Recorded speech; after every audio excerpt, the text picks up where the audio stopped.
Hi hello ನಮಸ್ಕಾರ ಮಕ್ಕಳೇ. ಇವತ್ತಿನ ಕ್ಲಾಸು ಎಕ್ಸ್ಟ್ರಾ ಸ್ಪೆಷಲ್ಲು. ಯಾಕಂದ್ರೆ ಪಿಕ್ಚರ್ಸ್ ಗಳ ಮೇಲೆ ಕ್ವಿಜ್ ಅನ್ನ ಮಾಡ್ತಾ ಇದ್ದೇನೆ. ಇದು ರಸಪ್ರಶ್ನೆಯ ಸಮಯ. ನಿಮ್ಮ ಮಾರ್ಕ್ಸ್ ಎಷ್ಟು ಬಂತು ಅಂತ ಕೊನೆಯಲ್ಲಿ ತಿಳಿಸಿ. It will be entertaining.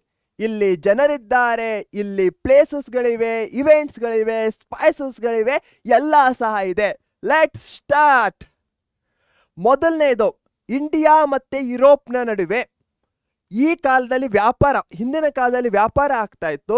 ಅವುಗಳಲ್ಲಿ ಇವು ಮೇಜರ್ ಪಾರ್ಟ್ ಅನ್ನ ಪ್ಲೇ ಮಾಡ್ತಾ ಇದ್ವು. ಹಾಗಿದ್ರೆ ಇವುಗಳ ಹೆಸರು ಏನು ಅಂತ ನೀವು ತಿಳಿಸ್ಬೇಕು. ಇದು 1, ಇದರ ಹೆಸರೇನು, ಇದು 2, ಇದು 3, ಇದು 4, ಇದು 5. ಒಂದು ಹಿಂಟನ್ನ ಕೊಡೋದಾದ್ರೆ, ಬಿರಿಯಾನಿಯಲ್ಲಿ ಇದರ ಉಪಯೋಗವನ್ನ ಮಾಡಲಾಗತ್ತೆ. ಹಾಗೆ ಇಂಗ್ಲಿಷ್ ಮೀಡಿಯಂ ವಿದ್ಯಾರ್ಥಿಗಳಿಗೆ ಕ ಕಿ ಕು, ಹಾಗೆಯೇ ಸಿ, ಕ ಕಿ ಕು ಮತ್ತೆ ಪಿ ಜಿ ಇವು ಹಿಂಟ್ ಆಗತ್ತೆ. 1 2 3 4 5 ಏನಿದೆ ಅಂತ ಬೇಗನೆ ತಿಳಿಸಿ. ನಾನು ನಿಮ್ಮ ಉತ್ತರಕ್ಕೋಸ್ಕರ ಕಾಯ್ತಾ ಇದ್ದೇನೆ. ಒಂದನೇದು ಏನೋ ಮೆಣಸಿನ ತರ ಕಾಣಿಸ್ತಾ ಇದೆ ಅನಿಸುತ್ತೆ. Black pepper. ಒಂದನೇದು ನನಗೊಂದು ಮಾರ್ಕ್ಸ್ ಸಿಗಬಹುದಾ? ಸೊ ಇಲ್ಲಿ ನೀವು 5 ಕರೆಕ್ಟ್ ಆಗಿ ಗೆಸ್ ಮಾಡಿದ್ರೆ 5 ಮಾರ್ಕ್ಸ್ ನಿಮ್ಗೆ ಸಿಗತ್ತೆ. ಸೊ ಇದು 5 ಮಾರ್ಕ್ಸಿನ ಕ್ವಶನ್ನು. ಬೋರ್ಡ್ ಎಕ್ಸಾಮ್ ಅಲ್ಲೂ ಕೇಳಬಹುದು ಒಂದು ಕ್ವಶನ್ನು. ಭಾರತದ ಯಾವ ಸಾಂಬಾರು ಪದಾರ್ಥಗಳು ಅಥವಾ ಸ್ಪೈಸಸ್ಗಳು ಯುರೋಪಿನಲ್ಲಿ ಬಹಳಷ್ಟು ಬೇಡಿಕೆಯನ್ನ ಹೊಂದಿದ್ವು ಅಂತ. ಆಗ ಈ 5ರ ಹೆಸರನ್ನ ನೀವು ಬರಿಬೇಕಾಗತ್ತೆ. ಇದನ್ನಂತೂ ಎಲ್ಲರೂ ಗೊತ್ತೇ ಇರತ್ತೆ ಅನ್ಕೊಳ್ತೇನೆ. ಶುಂಠಿ, ಇದು ಏಲಕ್ಕಿ, ದಾಲ್ಚಿನ್ನಿ, ಅದೊಂದು ಜೀರಿಗೆ. ಸೊ ಕನ್ನಡದಲ್ಲಿ ಹೇಳಿದ್ದೇನೆ, ಇಂಗ್ಲಿಷ್ ಮಾಧ್ಯಮ ವಿದ್ಯಾರ್ಥಿಗಳು ಸಹ ತಿಳಿಸಿದ್ದೀರಾ ಅನ್ಕೊಳ್ತೇನೆ. Pepper, cumin, cinnamon, cardamom, ginger ಇವೇ 5 ಸ್ಪೈಸಸ್ಗಳಾಗಿವೆ. ಯಾವ್ಯಾವ ಮಕ್ಕಳು ಎಷ್ಟೆಷ್ಟು ಅಂಕಗಳನ್ನ ಗಳಿಸಿದ್ದೀರಾ ಈ ಸ್ಲೈಡಲ್ಲಿ ಅಂತ ಕಮೆಂಟ್ನಲ್ಲಿ ತಿಳಿಸ್ತಾ ಹೋಗಿ. ಪ್ರತಿಯೊಬ್ಬರು ಪಾರ್ಟಿಸಿಪೇಟ್ ಮಾಡಿ. ಪ್ರತಿಯೊಬ್ಬರ ಕಮೆಂಟನ್ನು ಸಹ ನಾನು ಓದ್ತೇನೆ. ಹಾಗಾದ್ರೆ ನೆಕ್ಸ್ಟ್ ಕ್ವಶನ್ಗೆ ಹೋಗೋಣವಾ? Let's go. Inventions that provided impetus to find the sea route. ಸಮುದ್ರ ಮಾರ್ಗ ಹುಡುಕಲು ಪೂರಕವಾದ ವೈಜ್ಞಾನಿಕ ಆವಿಷ್ಕಾರಗಳು. ಇದು ಏನಾಗತ್ತೆ? ದಿಕ್ಕನ್ನ ತೋರಿಸ್ತಾ ಇದೆ ಅಂದಮೇಲೆ ಏನು ಅದು? Tick tick 3, tick tick 2, tick tick 1. Yes, ಯಾರ್ಯಾರು ಕರೆಕ್ಟ್ ಆಗಿ ಹೇಳಿದ್ದೀರೋ ಅಥವಾ ಟ್ರೈ ಮಾಡಿದ್ದೀರೋ ಭೇಷ್ ಮಕ್ಕಳೇ. The answer is compass. ದಿಕ್ ಸೂಚಿ, ದಿಕ್ಕನ್ನ ಸೂಚಿಸುವಂತಹದ್ದು. ನೆಕ್ಸ್ಟ್, ಇದೇನು? 3 ಇನ್ವೆನ್ಷನ್ಸ್ಗಳು ಬಹಳಷ್ಟು ಇಂಪಾರ್ಟೆಂಟ್ ಆಗತ್ತೆ ಹೊಸ ಸಮುದ್ರ ಮಾರ್ಗವನ್ನ ಕಂಡುಹಿಡಿಯಲಿಕ್ಕೆ. ಆ 3ರಲ್ಲಿ 2ನೇದು ಏನು? ಗೆಸ್ ಮಾಡ್ತಾ ಇದ್ದೀರಾ? ಯಾವ್ದಂತ ಗೊತ್ತಾಯ್ತಾ? Tick tick 3 2 1. The correct answer is astrolabe. ನಕ್ಷತ್ರ ಉನ್ನತಿ ಮಾಪನ. ಆಕಾಶ ಕಾಯಗಳ ಮುಖಾಂತರ ಏನನ್ನ, ದಿಕ್ಕನ್ನ ಇರ್ಬೋದು, ಟೈಮನ್ನ, ಇವೆಲ್ಲವನ್ನೂ ಸಹ ತಿಳಿಯುವಂತಹದ್ದು ನಕ್ಷತ್ರ ಉನ್ನತಿ ಮಾಪನ. ಥರ್ಡ್ ಒನ್, ಇದು ಏನು? ಇದರಿಂದ ಬಹಳಷ್ಟು ಸದ್ದಾಗತ್ತೆ. ಹಾಗಿದ್ರೆ ಇದೇನಾಗಿರತ್ತೆ? ಈಸಿ ಆಗಿರುವಂತಹದ್ದು. 3ನೇ ಇನ್ವೆನ್ಷನ್ ಏನಾಗಿತ್ತು? ಯಾವುದು ದೊಡ್ಡ ಪಾರ್ಟ್ ಅನ್ನ ಪ್ಲೇ ಮಾಡುತ್ತೋ ಅದು. ಹಾಗಾದ್ರೆ ಆನ್ಸರ್ ಅನ್ನ ರಿವೀಲ್ ಮಾಡ್ಲಾ? ಎಲ್ರೂ ಕಮೆಂಟ್ ಅಲ್ಲಿ ತಿಳಿಸಿದ್ದೀರಾ ತಾನೆ? Yes, the correct answer is gunpowder, ಸಿಡಿ ಮದ್ದು. ಇದರಲ್ಲಿ 3 ಮಾರ್ಕ್ಸ್ಗಳಿದ್ವು. ಸೊ 5 + 3, ಸೊ ಟೋಟಲ್ 8 ಮಾರ್ಕ್ಸ್ ಅಲ್ಲಿ ನಿಮ್ದೆಷ್ಟು ಮಾರ್ಕ್ಸ್ ಇದೆ ಅಂತ ಕಮೆಂಟ್ ಅಲ್ಲಿ ತಿಳಿಸಿ. ನೆಕ್ಸ್ಟ್ ಹೋಗೋಣ. ಭಾರತಕ್ಕೆ ಹೊಸ ಸಮುದ್ರ ಮಾರ್ಗವನ್ನ ಕಂಡು ಹಿಡಿದವರು ಫಸ್ಟ್ ಯಾರು? ಇವ್ರ ಹೆಸರು ಏನು? Easy peasy lemon squeezy. ಇವರ ಹೆಸರು ಏನು? ಅದಕ್ಕೆ 1 ಮಾರ್ಕ್ಸ್ ಇರತ್ತೆ. ಹಾಗೆಯೇ ನೆಕ್ಸ್ಟ್ 1 ಮಾರ್ಕ್ಸ್ ಯಾವುದಕ್ಕಿರತ್ತೆ? ಯಾವ ಇಯರ್ನಲ್ಲಿ ಅವರು ಕಂಡುಹಿಡಿದ್ರು. ಥರ್ಡ್ ಒನ್ನು ಯಾವ ಕಂಟ್ರಿ. ಈ 3 ಕ್ವಶನ್ಸ್ಗಳಿಗೆ ನೀವು ಕರೆಕ್ಟಾಗಿ ಆನ್ಸರ್ ಅನ್ನ ಕೊಟ್ರೆ ಮತ್ತೊಂದು 3 ಮಾರ್ಕ್ಸ್ ಸಿಗತ್ತೆ. ಸೊ ನೇಮ್ ಏನು, ಯಾವ ವರ್ಷದಲ್ಲಿ ಕಂಡುಹಿಡಿದ್ರು, ಯಾವ ದೇಶದವರು, ಇದನ್ನಂತೂ ನಾನು ಎಲ್ಲಾ ಕಡೆ ಒಂದು 50 ಸಲ ಆದ್ರೂ ಹೇಳಿದ್ದೇನೆ. ಈಸಿ ಆಗಿರುವಂತಹದ್ದು. ಗೆಸ್ ಮಾಡಿದ್ರ? ಇವೆಲ್ಲವೂ advent of Europeans to India, ಭಾರತಕ್ಕೆ ಯುರೋಪಿಯನ್ನರ ಆಗಮನ ಈ ಪಾಠದಿಂದ ಬರುವಂತಹದ್ದು.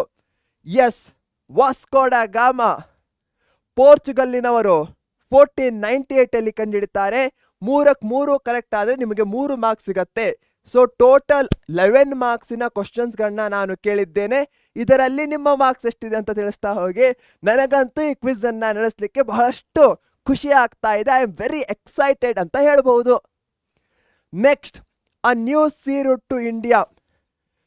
ಇಲ್ಲಿಂದ ಇಲ್ಲಿ ತನಕ, ಇಲ್ಲಿಂದ ಅವ್ರು ಸ್ಟಾರ್ಟ್ ಮಾಡ್ತಾರೆ, ಹಾಗೆ ಇದನ್ನ ದಾಟಿ ಇಲ್ಲಿ ಬರ್ತಾರೆ. ಹಾಗಾದರೆ ಸ್ಟಾರ್ಟಿಂಗ್ ಪಾಯಿಂಟ್ ಏನಾಗಿತ್ತು, ಎಂಡ್ ಪಾಯಿಂಟ್ ಏನಾಗಿತ್ತು? ವಾಸ್ಕೋಡ ಗಾಮ ಎಲ್ಲಿಂದ ಸ್ಟಾರ್ಟ್ ಮಾಡಿದ್ರು, ಹಾಗೆ ಭಾರತದ ಯಾವ ಪ್ರದೇಶಕ್ಕೆ ಬಂದು ಮುಗಿಸಿದ್ರು? ಇವೆರಡು ಕ್ವಶನ್, ಎರಡು ಪ್ಲೇಸಸ್ಗಳ ಹೆಸರನ್ನ ನೀವು ಬರಿಬೇಕು.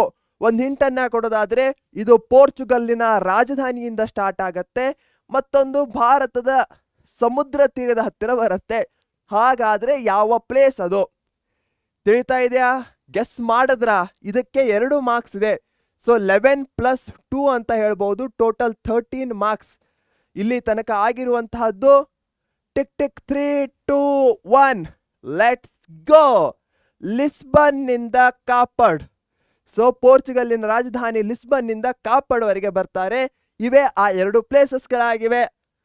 ನೆಕ್ಸ್ಟ್, 4 ಯುರೋಪಿಯನ್ ಟ್ರೇಡಿಂಗ್ ಕಂಪನೀಸ್, ವ್ಯಾಪಾರಿ ಕಂಪನಿಗಳು ಭಾರತಕ್ಕೆ ಬರುತ್ತೆ. ಹಾಗಾದ್ರೆ ಆ 4 ಕಂಪನಿಗಳು ಅಥವಾ ದೇಶಗಳು ಯಾವುದು? ಫ್ಲಾಗ್ಸ್ ಅನ್ನ ಕೊಡಲಾಗಿದೆ. ಫ್ಲಾಗ್ಸ್ ಮೇಲೆ, ಧ್ವಜದ ಆಧಾರದ ಮೇಲೆ ನೀವು ಹೇಳಬೇಕು ಅವರು ಯಾವ ದೇಶದವರು. ಇದು 1ನೇದು, ಇದು 2nd, ಇದು 3rd, ಇದು 4th. ಸೊ ಹಿಂದೆ 13 ಮಾರ್ಕ್ಸ್ ಇತ್ತು, ಇದಕ್ಕೆ 4. ಸೊ 17 ಮಾರ್ಕ್ಸ್ ವರೆಗೆ ಹೋಗ್ತಾ ಇದೆ. ಈಸಿ ಆಗಿರುವಂತಹದ್ದು. ಮೊದಲು ಬಂದವರು ಇವರು ದೀರ್ಘಕಾಲ ಆಳಿದವರು. ಮಧ್ಯದಲ್ಲಿ ಯಾರು ಬರ್ತಾರೆ, ಕೊನೆಯಲ್ಲಿ ಯಾರು ಬರ್ತಾರೆ? ಗೆಸ್ ಮಾಡ್ತಾ ಇದ್ದೀರಾ? ಪಾಸ್ ಮಾಡಿ ಆನ್ಸರ್ ಮಾಡಿ. ಟಿಕ್ ಟಿಕ್ 3 2 1 ಲೆಟ್ಸ್ ಗೋ.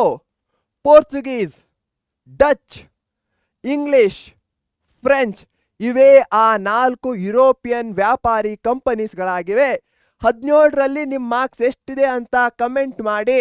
ಎಷ್ಟೇ ಇರಲಿ, ನಿಯತ್ತಾಗಿ ನೀವು ಗಳಿಸಿರುವಂತಹ ಮಾರ್ಕ್ಸು, ಹೀಗಾಗಿ ಅದರ ಬಗ್ಗೆ ಪ್ರೌಡ್ ಇರಲಿ. ನೆಕ್ಸ್ಟ್, ಪ್ರೆಸಿಡೆನ್ಸಿ ಕೇಂದ್ರಗಳು. ಈಸ್ಟ್ ಇಂಡಿಯಾ ಕಂಪನಿ 3 ಪ್ರೆಸಿಡೆನ್ಸಿ ಕೇಂದ್ರಗಳನ್ನ ಭಾರತದಲ್ಲಿ ಹೊಂದಿರುತ್ತೆ. ಇಲ್ಲೊಂದಿದೆ, ಇಲ್ಲೊಂದು. ಸೊ ಇದು 1, ಇದು 2, ಇದು 3. ಸೊ ಹಿಂದೆ ಎಷ್ಟು ಮಾರ್ಕ್ಸ್ ಆಗಿತ್ತು? 17 ಮಾರ್ಕ್ಸು. ಸೊ 17 + 3 ಇಲ್ಲಿಂದ 20, ಟೋಟಲ್ 20ನೇ ಮಾರ್ಕ್ಸು ಇಲ್ಲಿಂದ ಬರ್ತಾ ಇದೆ. ಸೊ ಈ 3 ಪ್ಲೇಸಸ್ಗಳ ಹೆಸರೇನು? ಹಾಗೆ ಹಿಸ್ಟ್ರಿಯಿಂದ ಮ್ಯಾಪ್ ವರ್ಕಿಗೆ ಕೇಳಲ್ಲ, ಬಟ್ ಈ ಪ್ಲೇಸಸ್ಗಳನ್ನ ಜೋಗ್ರಫಿಯಲ್ಲೂ ಸಹ ಬರುತ್ತೆ ಆ್ಯಂಡ್ ಇವುಗಳನ್ನ ಮ್ಯಾಪ್ ವರ್ಕ್ನಲ್ಲೂ ಸಹ ಕೇಳ್ತಾರೆ. ಓಕೆ, ಸೊ 3 ಪ್ಲೇಸಸ್ಗಳು ಯಾವುದು? 1ನೇದು ಯಾವುದು, 2nd, 3rd. 1ನೇದು ಮಹಾರಾಷ್ಟ್ರದಲ್ಲಿ ಬರುವಂತಹದ್ದು. ನೆಕ್ಸ್ಟ್ ಎಲ್ಲಿ ಬರುತ್ತೆ? ತಮಿಳ್ನಾಡಲ್ಲ, ಮತ್ತೊಂದು ಪಶ್ಚಿಮ ಬಂಗಾಳದಲ್ಲ. ಹಾಗಾದರೆ ಕರೆಕ್ಟ್ ಆನ್ಸರ್ ಗೊತ್ತಾಯ್ತಾ? 2 1 ಲೆಟ್ಸ್ ಗೋ ಮಗು. ಬಾಂಬೆ, ಮದ್ರಾಸ್, ಮತ್ತೊಂದು ಕಲ್ಕತ್ತಾ ಇವೇ ಆ 3 ಪ್ರೆಸಿಡೆನ್ಸಿಸ್ಗಳಾಗಿವೆ. ಜಾಗ್ರಫಿಯಲ್ಲಿ ಮುಂಬೈ ಅಂತ ಕೇಳ್ತಾರೆ, ಚೆನ್ನೈ ಅಂತ ಕೇಳಬಹುದು, ಕಲ್ಕತ್ತಾ ಈ ರೀತಿಯಾಗಿ ಕೇಳ್ತಾರೆ. ಓಕೆ, 20ಯಲ್ಲಿ ಎಷ್ಟು ಮಾರ್ಕ್ಸ್ಗಳಾಯ್ತು ಮಕ್ಕಳೇ? ನಾನು ಸ್ಟಾರ್ಟಿಂಗಲ್ಲಿ ಈ ಕ್ವಿಜ್ ಅನ್ನು ನಡೆಸಬೇಕಾದ್ರೆ ಎಷ್ಟು ಖುಷಿಯಲ್ಲಿದ್ದೆ, ಅದರ ಡಬಲ್ ಖುಷಿ ಈಗ ಆಗ್ತಾ ಇದೆ. ಯಾಕಂದರೆ ನನಗೂ ಸಹ ಒಂಥರ ಎಂಟರ್ಟೈನಿಂಗ್ ಅನ್ನಿಸ್ತಾ ಇದೆ. ನಿಮಗೂ ಅನ್ನಿಸ್ತಾ ಇದ್ದರೆ ಈಗಲೇ ನಮ್ಮ ಪರೀಕ್ಷೆ ಚಾನಲನ್ನು ಸಬ್ಸ್ಕ್ರೈಬ್ ಮಾಡಿ. ಯಾಕಂದರೆ ಈ ರೀತಿಯ ಕ್ವಿಜಸ್ಗಳಿರಬಹುದು, ಹಾಗೆ ನಿಮಗೆ ಹೆಲ್ಪ್ ಆಗಲಿಕ್ಕೆ ಬಹಳಷ್ಟು ವೀಡಿಯೋಸ್ಗಳನ್ನ ನಾವು ಮಾಡ್ತಾನೆ ಇರ್ತೇವೆ. ನಾನಂತೂ ವೀಡಿಯೋಸ್ಗಳನ್ನ, ಶಾರ್ಟ್ಸ್ಗಳನ್ನ, ಲೈವ್ಸ್ಗಳನ್ನ ಹಾಕ್ತಾನೆ ಇರ್ತೇನೆ. ಇದರಿಂದ ನಿಮ್ಮ SSLC ಎಕ್ಸಾಮ್ಗೆ ಒಂದೇ ಪ್ಲೇಸಲ್ಲಿ ಎಲ್ಲವನ್ನೂ ಸಹ ನೀವು ಫೈಂಡ್ ಔಟ್ ಮಾಡಬಹುದಾಗಿದೆ. ಸೊ ಈಗಲೇ ಈ ಸಬ್ಸ್ಕ್ರೈಬ್ ಮಾಡಿ and stay connected with us and don't miss any updates. Next, second Carnatic war 1749ದಿಂದ 1754 ಮಧ್ಯೆ ಆಗತ್ತೆ. ಯಾರ ಮಧ್ಯೆ ಆಗತ್ತೆ? ಇವ್ರ ಹೆಸರೇನು? ಅಯ್ಯೋ, ನಾನು ಆನ್ಸರನ್ನು ರಿವೀಲ್ ಮಾಡಿಲ್ಲ ಅನ್ಕೊಳ್ತೇನೆ, ಕಣ್ಮುಚ್ಕೊಂಡ್ಬಿಡಿ. ಸೊ ಇವ್ರ ಹೆಸರೇನು ಮತ್ತು ಇವ್ರ ಹೆಸರೇನು? ಹೋದ 20 ಮಾರ್ಕ್ಸ್ ಆಗಿತ್ತು. ಸೊ ಇಲ್ಲಿ 22 ಮಾರ್ಕ್ಸ್ ಆಗತ್ತೆ. ಸೆಕೆಂಡ್ ಕಾರ್ನಾಟಿಕ್ ವಾರ್ನ ನೇತೃತ್ವವನ್ನು ವಹಿಸಿದವರು ಯಾರು? ಒಂದು ಕಡೆ ಇಂಗ್ಲಿಷರ ನೇತೃತ್ವ, ಮತ್ತೊಂದು ಕಡೆ ಫ್ರೆಂಚರ ನೇತೃತ್ವ. ಯಾಕಂದ್ರೆ ಇವರ ಮಧ್ಯೆನೇ ಆಗುವಂತಹದ್ದು ಸೆಕೆಂಡ್ ಕಾರ್ನಾಟಿಕ್ ವಾರ್. ಹೆಸರು ಏನು? ಹಿಂಟ್ ಕೊಡಬೇಕಾ? ಕೊಡಲ್ಲ. ಯಾಕಂದ್ರೆ ನಿಮಗೆ ಗೊತ್ತೇ ಇರಬೇಕು, ಎಸ್ಪೆಷಲಿ ಸೆಕೆಂಡ್ ಕಾರ್ನಾಟಿಕ್ ಯುದ್ಧ ವೆರಿ ಇಂಪಾರ್ಟೆಂಟ್ ಆಗತ್ತೆ ಎಕ್ಸಾಮ್ ಪಾಯಿಂಟ್ ಆಫ್ ವ್ಯೂದಿಂದ. ಹೇಳ್ತೀರಾ ಆನ್ಸರ್ ಅನ್ನ? Tick tick 3 2 1 let's go. Robert Clive ಬ್ರಿಟಿಷರ ಇಂಗ್ಲಿಷ್, ಹಾಗೆ ಡ್ಯೂಪ್ಲೆ ಫ್ರೆಂಚ್, ಇವರಿಬ್ಬರು ನೇತೃತ್ವವನ್ನ, ತಮ್ಮ ಟೀಮಿನ ನೇತೃತ್ವವನ್ನು ವಹಿಸಿರ್ತಾರೆ. ಗೆಸ್ ಮಾಡಿದ್ದೀರಾ ಅನ್ಕೊಳ್ತೇನೆ ಆನ್ಸರ್ ಅನ್ನ. ಸ್ವಲ್ಪ ಡಿಫಿಕಲ್ಟ್ ಇರಬಹುದು, ಬಟ್ ನಿಮಗೆ ಸೆಕೆಂಡ್ ಕಾರ್ನಾಟಿಕ್ ವಾರ್ ಯಾರ ಮಧ್ಯೆ ಆಗಿತ್ತು ಅಂತ ಗೊತ್ತಿದ್ರೆ ಈಸಿಲಿ ಆಗಿ ಫೈಂಡ್ ಔಟ್ ಮಾಡಬಹುದು. ಸೊ 22ಗೆ ನಿಮ್ಮ ಮಾರ್ಕ್ಸ್ ಇಲ್ಲಿ ತನಕ ಎಷ್ಟು ಬಂದಿದೆ ಅಂತ ತಿಳಿಸ್ತಾ ಹೋಗಿ, ಯಾಕಂದ್ರೆ ನಾವು ಫೈನಲ್ ಸ್ಟೇಜಸ್ಗಳ ಕಡೆ ಬರ್ತಾ ಇದ್ದೇವೆ. ಓಕೆ, 1757 ಅಲ್ಲಿ ಒಂದು ಯುದ್ಧ ಆಗತ್ತೆ, very famous battle of Plassey, Plassey ಕದನ. ಯಾರ ಮಧ್ಯೆ ಆಗತ್ತೆ? ಇವ್ರ ಹೆಸರೇನು? ಇದು ಯಾರೋ ಸಿಂಬಲ್ಲು, ಇವ್ರು ಯಾರು? ಸೊ 3 ಜನ ಇದ್ದಾರೆ. 3 ಜನ ಅನ್ನೋಕ್ಕಿಂತ 2 ಜನ, ಒಂದು ಕಂಪನಿ ಟೈಪ್ ಇದೆ. ಸೊ ಈ 3ರದ ಹೆಸರೇನು? ಹೋದ್ಸಲ 22 ಆಗಿತ್ತು. ಸೊ 22 + 3 ಟೋಟಲ್ 25 ಮಾರ್ಕ್ಸ್ ಆಗತ್ತೆ. ಇವ್ರ ಹೆಸರೇನು? ಯಾರ ಮಧ್ಯೆ ಪ್ಲಾಸಿ ಕದನ ಆಗತ್ತೆ? ಒಂದ್ ಕಡೆ ಯಾರಿರ್ತಾರೆ? ಸಿ ದಿಂದ ಸ್ಟಾರ್ಟ್ ಆಗತ್ತೆ. ಕನ್ನಡದಲ್ಲಿ ಹೇಳ್ತಾ ಇದ್ದೇನೆ ಸಿ ಅಂತ. ಓಕೆ, ಹಾಗೆ ಇದು ಯಾವ ಸಿಂಬಲ್ಲು? ಇ ಅಂತ ಇದೆ, ಐ ಅಂತ ಇದೆ, ಕೋ ಅಂತ ಇದೆ. ಬ್ರಿಟಿಷರ ಕಂಪನಿ ಹೆಸರೇನಾಗಿರುತ್ತೆ ಸ್ಟಾರ್ಟಿಂಗ್ ಅಲ್ಲಿ ಬಂದಾಗ? ಹಾಗೆ ಇವ್ರು ಯಾರು? Tick tick 3 tick tick 1 let's go. Sirajuddaulah ಬ್ರಿಟಿಷರು, ಮತ್ತೆ ಇದು ಈಸ್ಟ್ ಇಂಡಿಯಾ ಕಂಪನಿ, ಮತ್ತೆ ರಾಬರ್ಟ್ ಕ್ಲೈವ್, ಇವರೇ ಆ 3 ಜನರಾಗಿದ್ದಾರೆ. ಹಾಗಾದ್ರೆ 25ಗೆ ನಿಮ್ಮ ಮಾರ್ಕ್ಸ್ ಎಷ್ಟು ಬಂತು ಇಲ್ಲಿ ತನಕ ಅಂತ ತಿಳಿಸಿ ಕಾಯ್ತಾ ಇರ್ತೇನೆ ನಿಮ್ಮ ಆನ್ಸರ್ಸ್ಗೋಸ್ಕರ. ಹಾಗೆ 1764 ಅಲ್ಲಿ ಒಂದು ಯುದ್ಧ ಆಗತ್ತೆ, ಬಕ್ಸಾರ್ ಕದನ. ಈ ಬಕ್ಸಾರ್ ಕದನದಲ್ಲಿ 4 ಪ್ಲೇಯರ್ಸ್ಗಳು ಇರ್ತಾರೆ. ಒಂದ್ ಕಡೆ ಬ್ರಿಟಿಷರು, ಮತ್ತೊಂದ್ ಕಡೆ 3 ಒಕ್ಕೂಟಗಳಿರುತ್ತೆ. ಹಾಗಾದ್ರೆ ಬ್ರಿಟಿಷರ ನೇತೃತ್ವವನ್ನು ಯಾರು ವಹಿಸಿರ್ತಾರೆ? 3 ಜನ ಇರ್ತಾರೆ ಕಿಂಗ್ಸ್ಗಳು. ಅವರ ಹೆಸರು ಏನಾಗಿರುತ್ತೆ? ಬಕ್ಸಾರ್ ಕದನದಲ್ಲಿ 3 ಜನ ಒಂದ್ ಕಡೆ ಇರ್ತಾರೆ, ಮತ್ತೊಂದ್ ಕಡೆ ಬ್ರಿಟಿಷರು ಇರ್ತಾರೆ.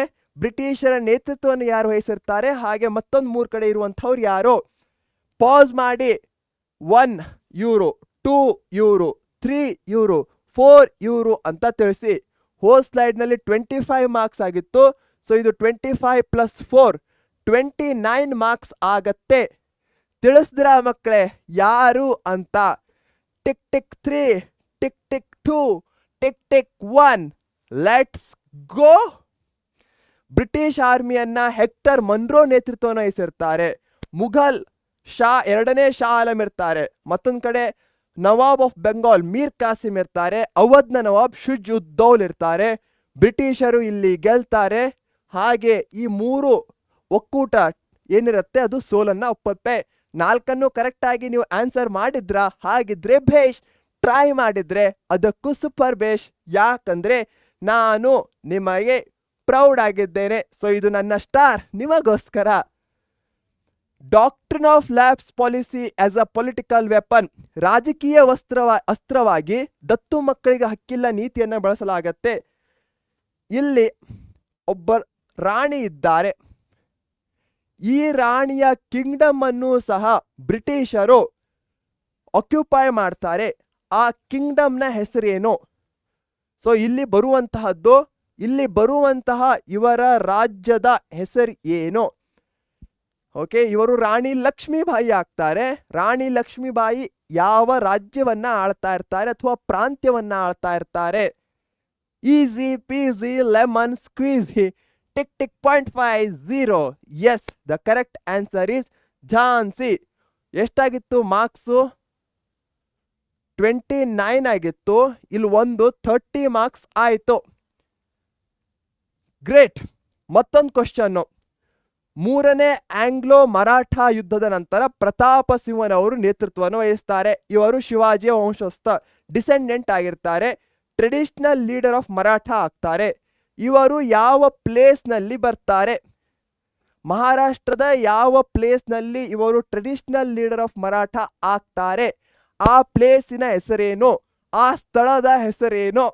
ಸ್ವಲ್ಪ ಟ್ರಿಕ್ಕಿ ಅನಿಸ್ಬಹುದು, ಬಟ್ ಈಸಿ ಆಗಿರುವಂತಹದ್ದು. ಅದರಲ್ಲೂ ಮೂರನೇ ಆಂಗ್ಲೋ ಮರಾಠ ಯುದ್ಧದ ಫಲಿತಾಂಶಗಳನ್ನ ಬಹಳಷ್ಟು ಬಾರಿ ಕೇಳ್ತಾರೆ. Tick tick 3, tick tick 2, tick tick 1. The answer is yes, Satara is the right answer. ಹಾಗೆ ಮತ್ತೊಂದು ಈಸಿ ಆಗಿರುವಂತಹ ಕ್ವಶನ್ ಎಷ್ಟಾಗಿತ್ತು? 31 ಆಗಿತ್ತು. ಇದೊಂದು +1, 32 ಮಾರ್ಕ್ಸ್. ಯಾವ ಸಿಟಿ ಪೋರ್ಚುಗೀಸರ ಅಡ್ಮಿನಿಸ್ಟ್ರೇಟಿವ್ ಸೆಂಟರ್ ಆಗತ್ತೆ? ಪೋರ್ಚುಗೀಸರ ಆಡಳಿತ ಕೇಂದ್ರ ಆಗುವಂತಹದ್ದು ಯಾವುದು? 30, 31, 32. ಸಿಂಪಲ್ ಆಗಿರುವಂತಹದ್ದು. ಇದು ಬೀಚಸ್ಗಳಿಗೆ ಬಹಳಷ್ಟು ಫೇಮಸ್ ಆಗಿರುವಂತಹದ್ದು. ಯಾವುದು ಆ ಪೋರ್ಚುಗೀಸರ ನಗರ? ಈ ಒಂದು ಇಮೇಜ್ ಅನ್ನ ನೋಡಿದ್ರೆ ಏನ್ ನೆನಪಿಗೆ ಬರ್ತಾ ಇದೆ? ಯಾವ ಸಿಟಿ ನಿಮಗೆ ನೆನಪಿಗೆ ಬರುತ್ತೆ? Yes, the answer is Goa. Right answer ಮಕ್ಕಳೇ. ಸೊ 32 ಮಾರ್ಕ್ಸ್ ಅಲ್ಲಿ ನಿಮ್ಮ ಮಾರ್ಕ್ಸ್ ಎಷ್ಟು ಬಂತು ಅಂತ ಕಮೆಂಟ್ ಅಲ್ಲಿ ತಿಳಿಸಿ, ಕಾಯ್ತಾ ಇರ್ತೇನೆ. ಹಾಗೆ ಇಂತಹದೇ ಪಿಕ್ಚರ್ ಬೇಸ್ಡ್ ಕ್ವಶನ್ ಪಾರ್ಟ್ 2 ಬೇಕಂದ್ರೆ ಪಾರ್ಟ್ 2 ಅಂತ ಕಮೆಂಟ್ ಬಾಕ್ಸ್ ಅಲ್ಲಿ ತಿಳಿಸಿ. ಆ ಕಮೆಂಟ್ಸ್ಗಳು ಏನಾದರೂ 150 ರೀಚ್ ಆದರೆ ನಾನು ಪಾರ್ಟ್ 2 ನ ಜೊತೆಗೆ ಬರ್ತೇನೆ. ಹಾಗೆ ಥ್ಯಾಂಕ್ ಯು ಫಾರ್ ಲಿಸ್ನಿಂಗ್. ವಿಡಿಯೋವನ್ನು ಆದಷ್ಟು ಲೈಕ್ ಮಾಡಿ, ನಿಮ್ಮ ಫ್ರೆಂಡ್ಸ್ಗಳ ಜೊತೆಗೆ ಶೇರ್ ಮಾಡಿ. ಫನ್ ಆಗಿರುವಂತಹ ಕ್ವಿಜ್ ಆಗಿದೆ. ನಮ್ಮ ಪರೀಕ್ಷೆ ಚಾನಲ್ನ ಈಗಲೇ ಸಬ್ಸ್ಕ್ರೈಬ್ ಮಾಡಿ.